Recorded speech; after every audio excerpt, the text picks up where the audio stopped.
Chapter 14. James froze with his hand on the doorknob, his breath caught in his throat. He put his ear to the door and listened, but all he could hear was the pounding of his heart. Then he heard a soft giggle. He turned the knob and jerked open the door. "Terry!" Her blue eyes caught the light of the dim hallway ceiling light. "Gotcha," she said, and burst out laughing. She had changed into denim cutoffs and a pink midriff top. James gaped at her, waiting for his heart to stop thudding. "Hey, that wasn't funny," he snapped. I didn't recognize your voice." He realized it was the first time he'd seen her laugh. "The look on your face as you opened the door," she said, shaking her head. "Priceless." "Glad you enjoyed it," he replied sarcastically. He had a sudden urge to punch her, to wipe the grin off her face, but he forced the thought from his mind. "What's going on?" Her face turned serious. She pushed a strand of black hair off her forehead. "I just thought maybe we could talk," she said reluctantly, avoiding his eyes. She fumbled for words. I sort of want to apologize." "Huh?" He couldn't hide his surprise. He was standing awkwardly in the doorway, still holding onto the doorknob. A fly buzzed noisily against the hallway light. The hallway smelled of stale cigarette smoke. "Want to come in?" he asked, taking a step back. "Could we, take a walk?" She raised her eyes to his and gave him a shy smile. His mind was spinning. Why was she doing this? What did she want? Where was Christina? What was going on? "Don't look at me like that," she said playfully. "I'm not going to kidnap you. I just thought we might take a walk so I could apologize for being so awful to you." "Yeah, sure, okay," he replied uncertainly, scratching his jaw. Leaving the door open, he turned and walked to the dresser to pick up his wallet and room key. "I could use some fresh air," he called back to her.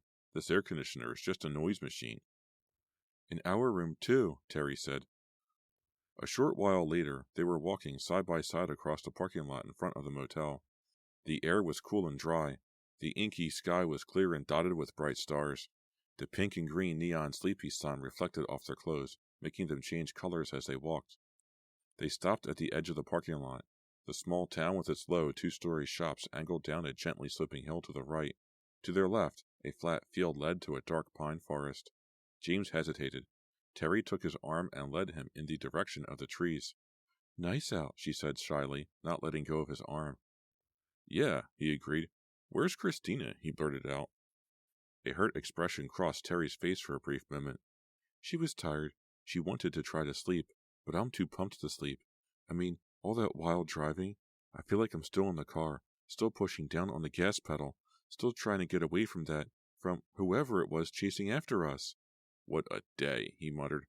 "Besides, I didn't want Christina to come," Terry said. A sly smile curled her lips. She squeezed his arm. "I wanted you all to myself for once." "What's going on here?" James wondered, keeping his eyes on the dark trees up ahead. "Is Terry coming on to me? I thought she hated my guts." The field was soft and marshy. A heavy dew had made the tall grass wet. Cicadas chirped out a loud, shrill symphony. "What were you two fighting about?" James asked. "You heard us?" Terry looked up at him in surprise. She lost her footing for a second, her sneakers slipping on the marshy ground. James held onto her arm and she regained her balance. "I guess the walls are pretty thin, huh?" He nodded. We were just letting off steam," she said, staring ahead at the trees looming over them, black shadows against the star-filled sky. "It wasn't really about anything." "I see," James said, not believing a word of it. Sometimes all the tension just gets to you," she continued, "and you just have to shout a bit, get it out of your system." "Sounded like a pretty good fight," James insisted. They were under the trees now, their sneakers crunching softly over a thick carpet of pine needles. They both took a deep breath. The air smelled piney and sweet. "It wasn't a real fight," Terry told him. "Christina and I have been friends for a long time. We know each other so well. We know we can yell and carry on and get all our feelings out, and the other person won't take it the wrong way." "I see," James replied, trying to sound as if he believed her. He didn't. Christina and Terry had disagreed about something, that he knew. Most likely, they had disagreed about him. But now here he was, walking in these dark woods with Terry, asking her questions and getting lies in return. What did she really want? Suddenly, he heard a cracking sound, the sound of a twig breaking under someone's foot. They both stopped. Terry had heard it too. Her eyes widened in fear. She gripped his arm as they listened. Another cracking sound. Rustling, nearby. Terry leaned against him. He could feel her body trembling. Another cracking sound. A footstep. Closer. We're not alone, James whispered. Chapter 15. Shards of pale moonlight filtered down through the thick trees. Long shadows stretched across the ground like dark holes. There was no breeze, no wind at all. James and Terry stood in place, listening to the soft rustlings, the muffled sound of footsteps over the covering of dried pine needles.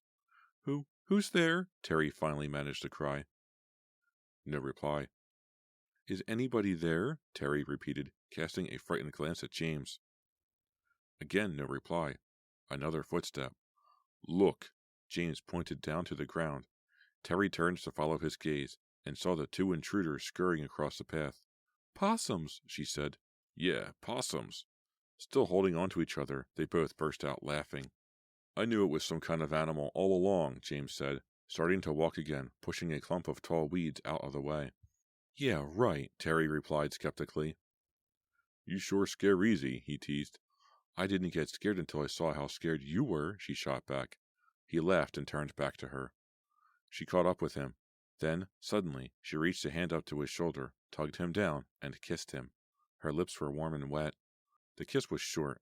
After a few seconds, she pulled away and took a step back, her face expressionless. Her blue eyes searched his. What was that for? He asked, unable to hide his surprise. That was my apology, she told him. Apology? I told you.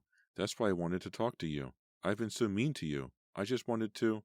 Impulsively, he grabbed for her waist, tried to pull her to him to kiss her again, but she backed out of his grasp. No. He reached for her again. Hey, what's the problem? Come here. No. She shook her head and stared at him. That's not what I want. I just wanted to apologize. That's all. You're not a tease or anything, are you? He asked, challenging her. His feelings were all mixed up now. He felt confused, angry, eager to kiss her again. James, just listen to me, she insisted shrilly. I thought we might take a nice walk so I could apologize and we could be friends. I wasn't coming on to you. Really, I wouldn't do that to Christina. How will Christina know? He asked, flashing her a devilish grin. Oh, don't be a pig, she shot back. I told you. Christina and I have been friends forever. I'm not going to mess around with a boy she's interested in. James pursed his lips in an exaggerated pout. Shucks, he said sarcastically. Let's go back, Terry said wearily, her features drawn in disappointment. I guess this was a bad idea. She started to turn away from him, back toward the motel, but he grabbed her shoulders and spun her around. Get off! What are you doing? She cried angrily, her blue eyes flaring. James grinned at her teasingly. I'm a big bad guy, Terry, he said. Aren't you afraid to be all alone in these dark woods with me? She shook her head, but he saw a glint of fear in her eyes. Aren't you afraid? He asked again. He was awakened by pounding on the door to his room. He raised his head and tried to blink himself awake. Morning sunlight filtered through the window. He had been sleeping on his stomach on top of his left arm. The arm tingled numb. Yawning, he pulled himself up. He grabbed the arm with his right hand and shook it, trying to wake it up. The loud pounding on the door startled him again. Hey, James, wake up! Christina's voice. He squinted at the clock on the bed table. 7:15. Why so early? He thought. The circulation was beginning to return to the arm. He let it drop to his side. James, wake up! I'm up, he called back. Open the door, Christina called. Hold on. He climbed to his feet and stretched. He had slept in his underwear. Yawning again, he made his way to the armchair where he had tossed his jeans and pulled them on. Pine needles clung to the cuffs he saw. James, open the door, Christina called impatiently. Hold your horses, he said. Starting to feel awake, he made his way to the door, undid the chain and pulled it open. Christina greeted him with a worried expression. Is Terry in there with you? Huh? He squinted at her as if it would help him understand what she was saying. You heard me, she replied sharply. Is Terry in there with you? She looked over his shoulder, trying to see into the room.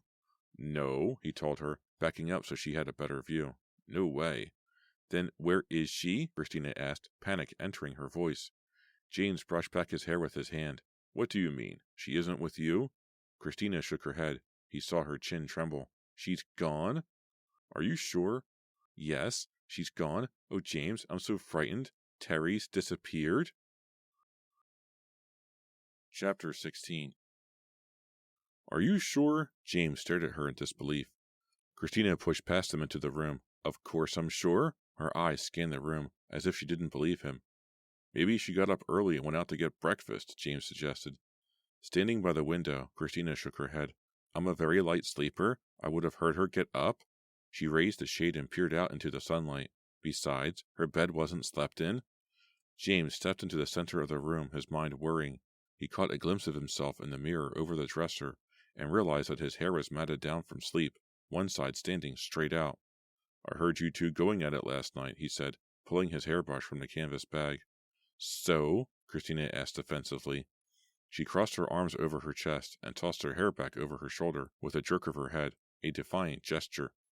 Well, maybe Terry was angry at you and decided to split, James suggested, turning from the mirror to face her.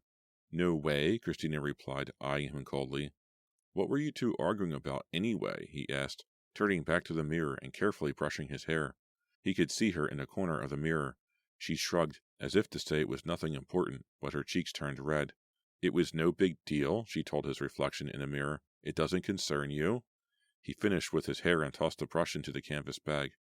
Christina walked over to him and put her hand on his chest. Oh, James, I'm so scared. What do you think happened to her? Reflexively, he wrapped his arms around her shoulders and comforted her. I still think she just split, he said softly.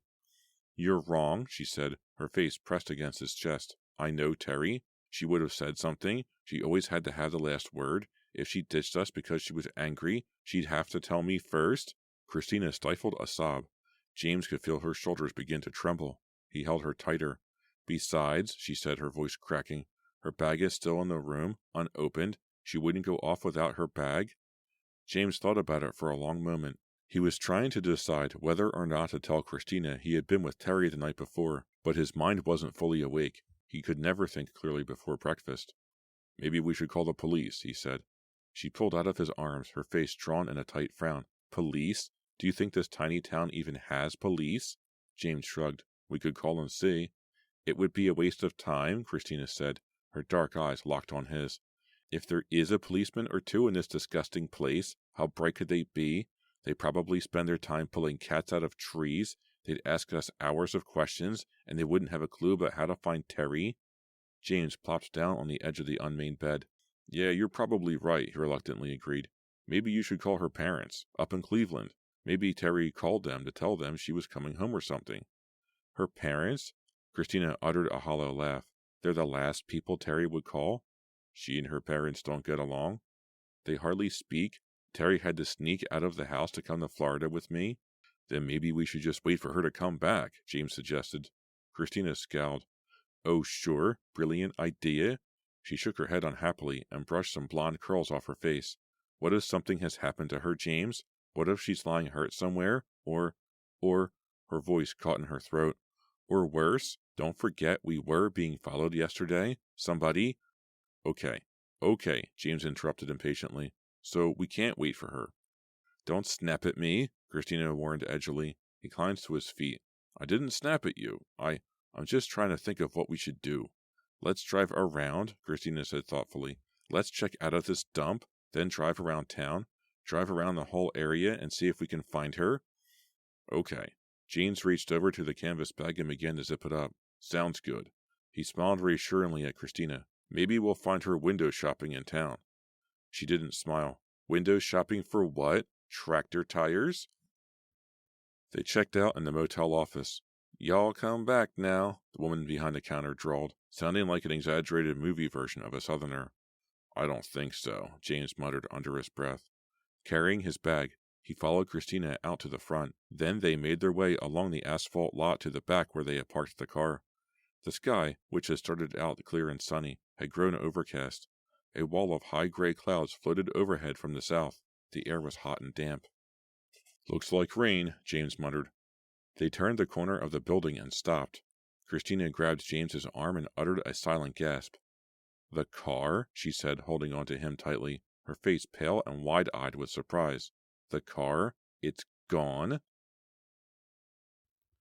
Chapter 17. Dropping their bags against the back of the building, they walked to the spot where the car had been parked. Christina stared down at a large spot of black oil, as if it might give a clue as to where the car had gone. I don't believe it, she whispered, shaking her head, still staring at the oil stain. Terry must have taken it, James said, his voice shaken. Christina gazed up at him. He looks really frightened, she thought. He's trying to come on brave and cool, but he looks scared to death. She couldn't have taken it, Christina told him. She opened her bag and fumbled around in it. After a brief search, she pulled out a keychain. I have the keys, she announced grimly. Terry couldn't have taken the car without the keys? She watched James's mouth drop open in surprise. That's the only pair? He asked, staring at them. She nodded. Yep. He kicked at a pebble on the asphalt surface, sending it bouncing into the back of the building. Guess we have to call the police, he said quietly. We have to get out of here, Christina urged, squeezing his hand. Someone is after us, James. If someone took Terry and the car, they'll be coming after us next. What are you saying? He squinted at her, his confusion revealed on his face. Just run away. We have to, she cried shrilly. Her eyes watered up, and 2 tears slid down her hot cheeks. I can't take this. I can't. But, Christina, he started, reaching for her. She'd pulled back out of his reach. We're in danger here, real danger. We have to get as far away as we can.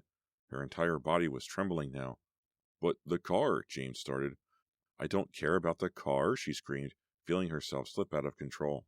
I don't care about the car, and there's nothing you and I can do about Terry, not if some crazy person is after us. Okay. James turned to see if anyone was watching them. Just chill, all right? We'll go. Good, she replied, then uttered a loud sob. Let's just get out of here. 2 more tears rolled down her cheeks. The sky darkened. The gray clouds seemed to lower over them. The wet air carried a chill. Christina took a deep breath. The pungent aroma of diesel fuel filled her nostrils. I hate this place. I really do, she cried. They picked up their bags and made their way to the front. What are we going to do? James asked, his eyes on the empty road that led through town. Hitch, I guess, she replied, keeping close by his side. Okay, you feel a little calmer?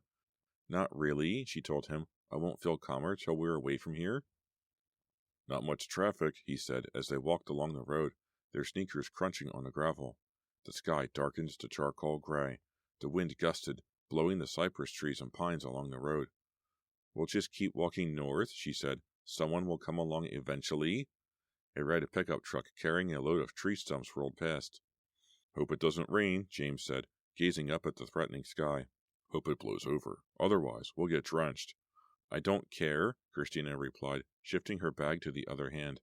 Another pickup truck, this one empty, rumbled by. As long as we get away. They stopped at the one coffee shop in town and had coffee and jelly donuts at the counter. Christina normally hated the bitter taste of coffee, but this morning it tasted good, and the warmth of it helps to calm her a little. After breakfast, they made their way through the small town, past a tiny post office and the farm equipment store, and a sad-looking general store with a beat-up old dentist chair out in front of it for some reason. A short while later, they were trudging along the side of the highway, turning at every sound to raise their thumbs and wait expectantly for someone to stop. There were mostly trucks on the road this early. The few cars that came by didn't even slow down. The sky became a drab olive color. Christina felt a few cold raindrops on her forehead. Hey, look! James pointed to a car approaching rapidly from the other direction. Is that your Honda? Huh? Christina gaped in shock. The blue Honda roared by. There were 2 women in the front seat. No, Christina told him, lowering her head unhappily. No way. That was a Civic, I think. You know, the smaller model. It was the same color, James said defensively. He was a few feet ahead of her. He stopped and waited for her to catch up. We've walked pretty far, she said, sounding discouraged. There are more cars now, he replied. Someone will stop. Feel those raindrops? She asked. I still don't believe it about Terry, he said, slowing his pace to stay beside her. I know, she said, frowning. If only... she was fine when I left her. She seemed in a perfectly good mood. Huh? Christina cried out in surprise. She tossed her bag down on the sandy ground. What do you mean? He stared back at her, obviously bewildered. Just what I said. When I left her. Christina swallowed hard. It took her a while to speak. You were with her last night? Why didn't you tell me? You saw her? Well, yeah, James said. We went for a walk. I was sure she told you. She didn't tell me anything, Christina said heatedly. Her eyes peered accusingly into James's. She told me she was going out to get some fresh air. She didn't tell me she was meeting you. The rain started to come down harder. spattering noisily against the surface of the highway. She knocked on my door, James explained, ignoring the rain. She said she wanted to apologize. We went for a walk in the woods behind the motel. We talked for a bit. Then we came back. No, you didn't, Christina accused heatedly, her eyes wide with anger and fear. You didn't come back with her? Huh? James stared at her confused. Yes, I did. I walked her back to the motel. You took her to the woods? Christina accused, fear tightening her features, narrowing her eyes as she glared at him. You took Terry to the woods, but you didn't bring her back? She never came back to the room? Whoa, hold on, girl. James dropped his bag and reached for her. Stay away from me, Christina shrieked. Christina! I mean it, stay away from me. She took a step back from him, then another. Her t-shirt was splotched with rain. Her hair was already drenched. She didn't seem to notice. Listen, he said calmly, staring into her eyes. You're getting all crazy. I didn't. Where is she, James? Christina demanded coldly. Where is Terry? What did you do to her last night? Chapter 18. James made no attempt to answer Christina's questions. He stared at her intently, as if trying to decide what his next move should be. Christina eyed him coldly, accusingly, but her hard expression quickly softened to reveal her fear. Her entire body convulsed in a violent shudder as the terror of her situation settled over her. Christina, James started, but she cut him off by raising her hand. No more lies, she said, her voice barely above a whisper. The rain picked up, swirled by gusts of cold wind. Christina turned her eyes down the road, which curved into the tall pines to the left. Two crows sat side by side on the high telephone wires across the highway, bobbing and swaying in the wind. James reached out to her, but she backed away, her face revealing anger and fear. Don't touch me, she cried shrilly. I mean it, James. Listen to me, he demanded impatiently, his eyes narrowing as he glared at her. His rain-soaked t-shirt clung to his body. His hair was drenched, and rivulets of rainwater ran down his cheeks. Christina shook her head violently. I can't believe I let this happen to me, she said, not really speaking to him, but talking aloud to herself. I can't believe I'm here all alone, in the middle of nowhere, on this empty highway, with you. He shot her an angry look, angry and desperate at the same time. You didn't feel that way about me yesterday, he said. She tugged at her wet hair. I didn't know. I didn't think. I thought Terry... James started to say something, but stopped. The first gunshot made them both cry out. At the crack of the second gunshot, they both dove to the wet, sandy ground. Chapter 19. Huddled next to Christina, James raised his head, then warily lifted himself to his knees. Who is it? Christina cried, her head buried in her hands. Who is shooting at us? I don't see anyone, James replied, his eyes surveying the thick pine trees. It's hard to see through the rain, but... What? What is it? Christina cried.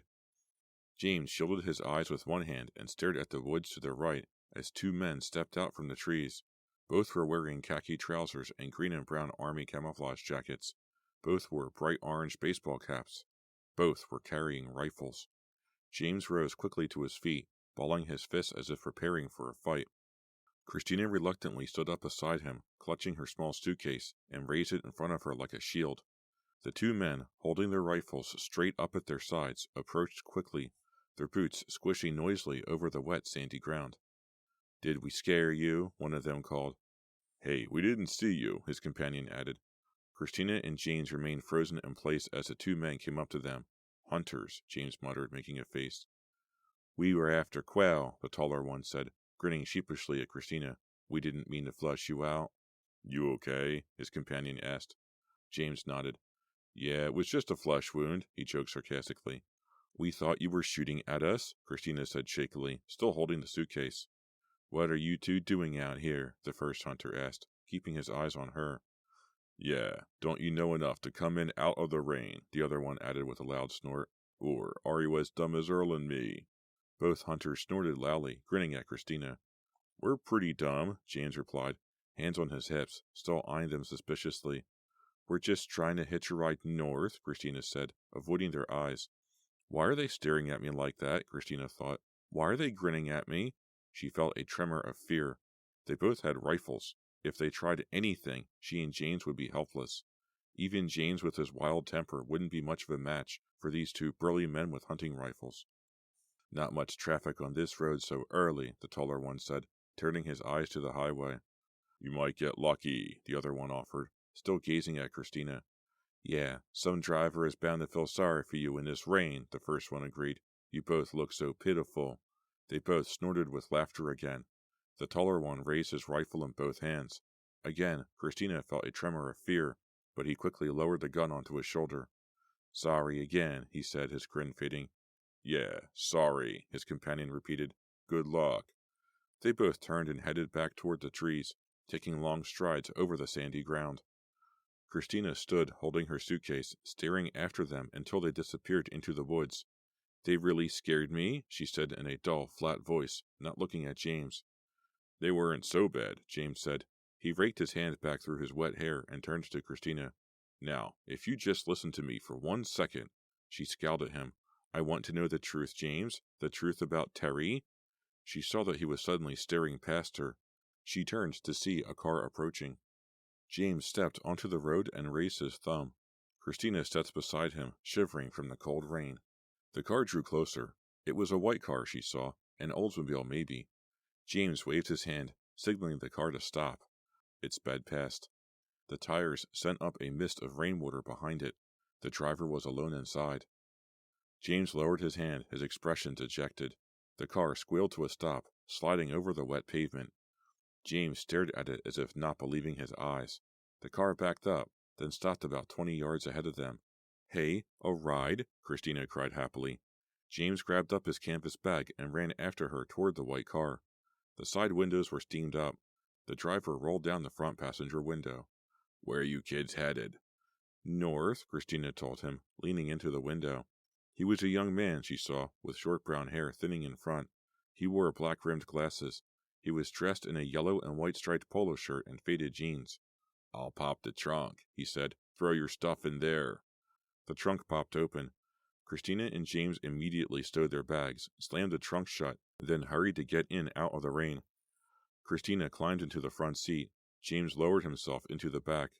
Bad day to be hitching, the man said, wiping the steam off the windshield with a wadded-up tissue. How do you kids get all the way out here?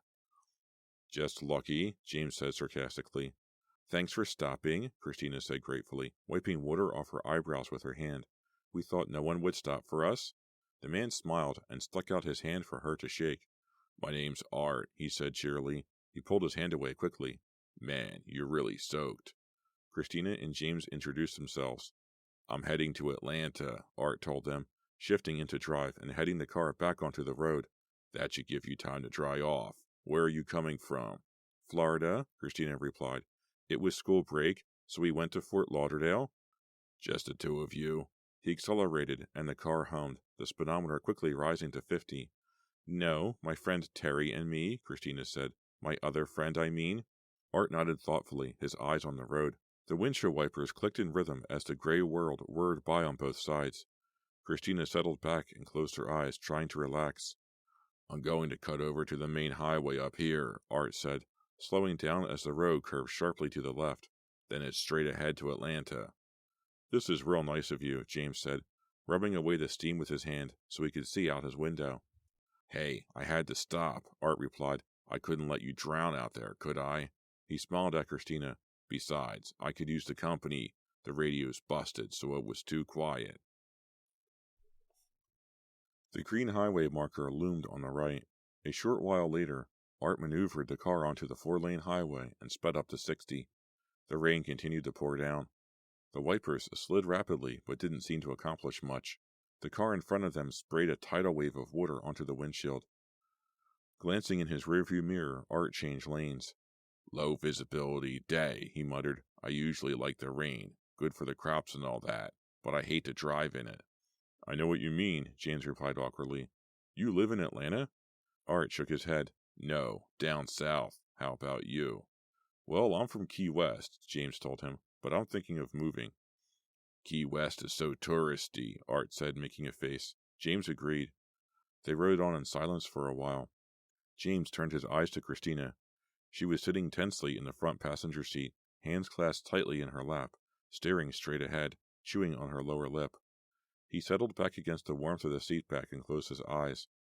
Her angry accusations repeated themselves in his mind. He thought about Terry, about their walk together the night before in the pine woods. Terry, Terry, Terry. The name repeated itself in his thoughts, repeated endlessly until it became a meaningless chant. Christina's alarmed voice broke through his thoughts. That sign? Art, it said we're going south? Art didn't reply. James leaned forward, squinting to see out through the clouded windshield. The sign had whirred past. Now he could only see trees and endless flat fields. Outside, the rain had lightened. The clouds hovered low in the sky, as if closing in on the speeding car. We're going in the wrong direction, Christina said shrilly. We're going south? I know, Art said quietly, eyes straight ahead, his expression blank. But why? What's going on here? Christina demanded. Yeah, what's the deal? James chimed in from the back seat. He put a hand on Art's shoulder. You said you were heading north. I lied, Art said flatly. Huh? James reacted with surprise. Where are we going? What do you mean? Christina asked, fear tightening her throat. A little detour, Art said, still showing no emotion. He jerked his shoulder out from James's grasp and stepped down on the gas. Where are you taking us? James asked. Something I want to show you, Art replied. A strange smile spread slowly on his face. Let us out, Christina screamed. Stop the car. She pulled up the door handle, but the door was locked. We don't want any trouble, James said softly. Art didn't reply. Stop the car, Christina screamed, her features twisted in panic. Ignoring her pleas, Art stared straight ahead into the gray glare. He reached his right hand to the dashboard and fumbled with the dials. Where is the defroster? He asked, speaking to himself. I really hate these rental cars. This isn't your car? James asked. It's a rental? Well, I knew you'd recognize the blue Taurus, Art replied matter-of-factly. So I rented this car after I left you last night.